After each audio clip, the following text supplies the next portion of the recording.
Good evening বন্ধুরা, সবাইকে welcome জানাই আজকে আমার ইভিনিং ব্লগে। আমি আজকে ইভিনিংয়ে কী করব তোমাদের সাথে শেয়ার করব। তোমরা দেখতে থাকো আর প্লিজ আমাকে সাপোর্ট করো, আমার পাশে থাকো।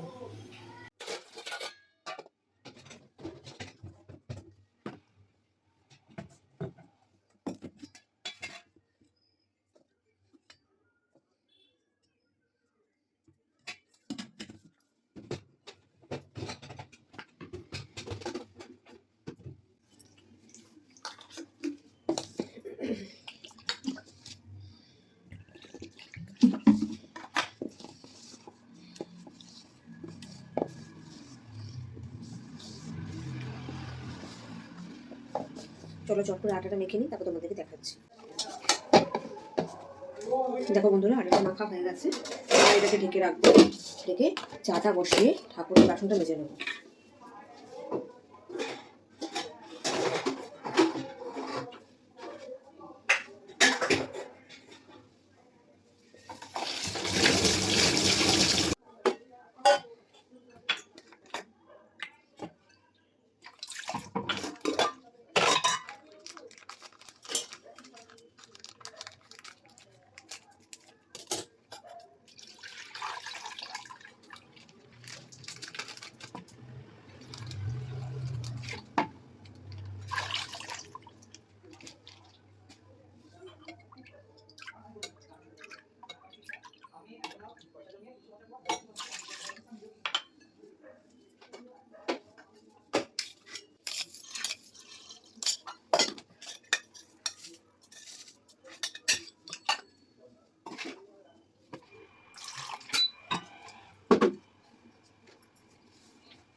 চাটাও বেড়েছে, চাটা নামিয়ে দুধটা জাল দিতে বসিয়ে দেবো।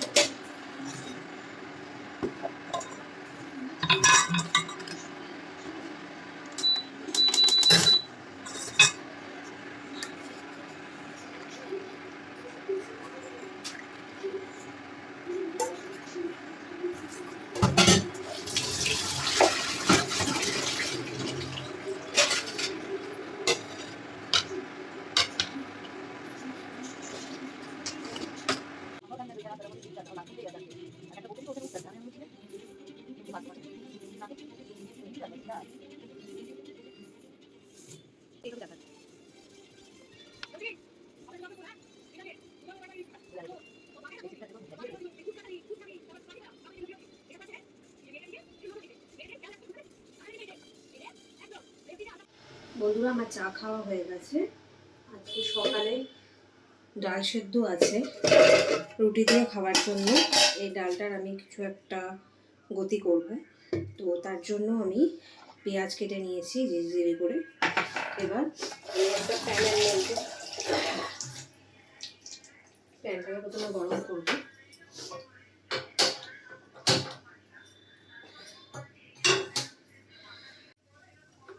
প্যানের মধ্যে আমি সামান্যই তেল দেবো, যতটা তেলের মধ্যে পেঁয়াজটুকু ভাজা যায় ততটুকু তেল দেবো।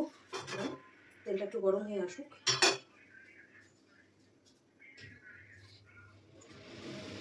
এদিকে আমরা এর মধ্যে এক বাটি জল গরম করে নেবো, কারণ ডালের মধ্যে ঠান্ডা জল দিলে ডালটা ঠিক ভালো হবে না।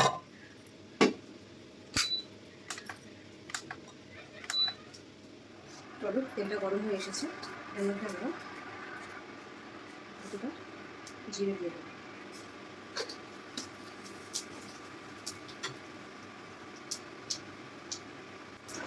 জিরেটা লাল লাল হয়ে এসেছে, এবার আমি এর মধ্যে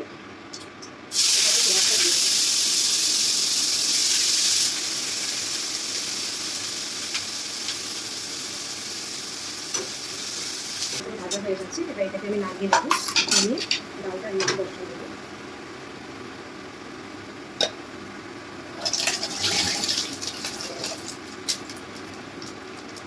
এই পাশে ইন্ডাকশানে জলটা ফোটানো হয়ে গেছে, জলটা রেখে দিয়ে দেবো।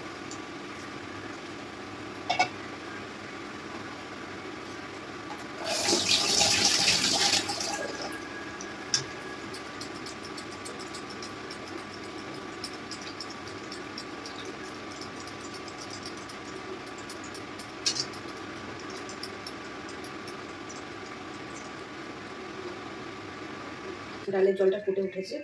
এবার আমরা এর মধ্যে এই পেঁয়াজটা দিয়ে দেবো।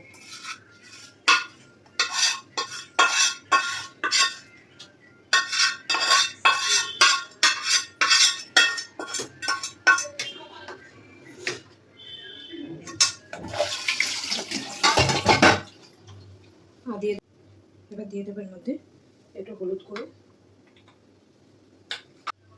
সেদ্ধর সময় এর মধ্যে নুন দেওয়া ছিল, এর জন্য আমি খুবই সামান্য অল্প একটু নুন দেবো এর মধ্যে।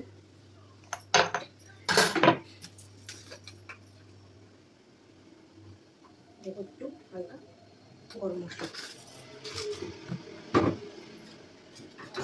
আর এর মধ্যে দেবো আমি দুটো কাঁচা লঙ্কা।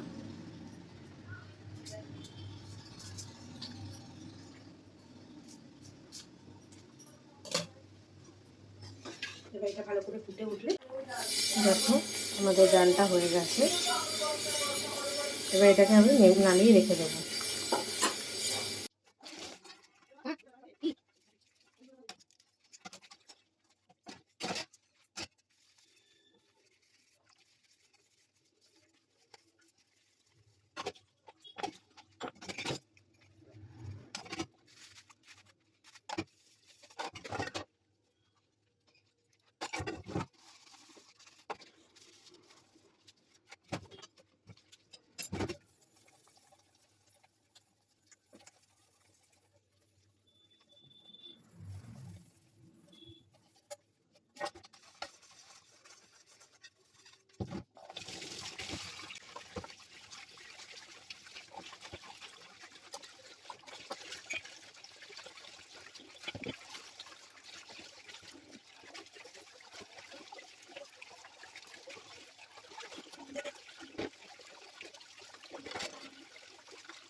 এই শহরের অনেক ভালো ভালো গুণ আছে, কিন্তু সেই গুণগুলো বেছে না নিয়ে খারাপ গুণটা বেছে নিয়ে আমি বাধ্য হয়ে টেস্ট করেছিলাম। বাবা মা, তোমরা তো তোমার বিটিকে চিনো বলো, কেস পোষা এসব কোনো মহল নাই আমার। একটা কথা আমি শুনতে চাই না, ওই পোশাক পরে তোর মুখে চওড়া হাসি দেখে আমি যা বুঝে বুঝে গেছি। যদি বাধ্য হয়ে এই পোশাকটা পরতিস তাহলে আগে থেকে আমাকে বলতিস। একবার তো তুই আমাকে বললি না এই কাণ্ডটা পেয়েছে, তোরটাকে গোপন করে এসেছিস। তার মানে কি এটা ধরে গেল না যে তুই পুরোটাই তাতে অনেক স্কিল ডেভেলপ হয়, আর এই স্কিলগুলোই ভবিষ্যতে ছেলে মেয়েদের চাকরি জীবনে অনেক অনেক কাজে আসে। এগুলো আপনি সবই জানতেন না? তা সত্ত্বেও আপনি জেনে শুনে হঠাৎ করে সিদ্ধান্তটা নিচ্ছেন। সেটা যদি বুঝতে তাহলে এই কথাগুলো তুমি বলতে না। আর একটা কথা জেনে রাখো, আমার কাজের এক্সপ্লেনেশন আমি জীবনে কোনোদিন কাউকে দিইনি। বাবা বলছি যে আমি যদি নারায়ণওয়ালে ফিরে যাই তাহলে ছিচি না হবে, সবাই বলবে যে শ্বশুরবাড়ি থেকে তাড়িয়ে দিয়েছে। বারুমের ভবিষ্যৎ নিয়ে অনেক বেশি টেনশন আমি, তাই আমাকে বেশি জ্ঞান দিও। এই শহরের আওয়াজ। বন্ধুরা, এই ভিডিওটা আমি এখানেই শেষ করছি। তোমাদের যদি আমার এই ভিডিওটা ভালো লাগে লাইক শেয়ার কমেন্ট করো, আমার চ্যানেলটাকে সাবস্ক্রাইব করো, আর প্লিজ আমাকে সাপোর্ট করো, আমার পাশে থেকো। Thank you. বন্ধুরা, এই ভিডিওটা আমি এখানেই শেষ করছি। তোমাদের যদি এই ভিডিওটা ভালো লাগে লাইক শেয়ার কমেন্ট করো, আমার ফেসবুক পেজটাকে ফলো করো, আর প্লিজ আমাকে সাপোর্ট করো, আমার পাশে থেকো। Thank you.